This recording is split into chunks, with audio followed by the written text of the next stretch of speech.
Hi అండి, అందరూ బాగుండారా? నేనైతే ఈరోజు జున్ను చేస్తున్నానండి. ఆవు పాలది జున్ను చాలా సుమ్మన ఒకసారి చేసాను, చాలా బాగా వచ్చింది. మళ్ళీ ఈరోజు కొంచెం పాలు ఉంటే మళ్ళీ పెట్టినాను. అది చూడండి, నేను మళ్ళీ పెట్టేసినాను.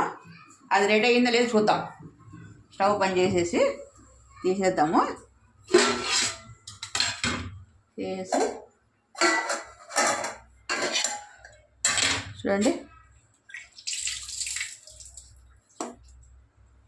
జున్ను అయితే రెడీ అయిపోయింది. చూడండి, దీన్ని తీసి పక్కకు పెడదాం. చూడండి, జున్ను ఎంత బాగా రెడీ అయిపోయింది చూడండి.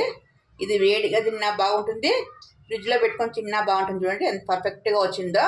బెల్లం వేసినానండి, బెల్లము మిరియాల పొడి వేసేసాను.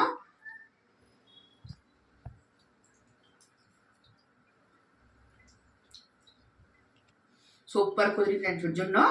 మళ్ళీ మీరు కూడా ఎవరన్నా మా జున్ను పాలు వచ్చినప్పుడు మీరు ట్రై చేయండి, బాగుంటుంది. అండ్ ఆల్రెడీ నా దాంట్లో పెట్టానండి, యూట్యూబ్లో ఇది రెసిపీ పెట్టినాను, చూసి కావాలంటే చేసుకోండి. మరి మీరు లంచ్ అయిందా లేదా కామెంట్ బాక్స్లో పెట్టండి. Please like and share, subscribe. Bye.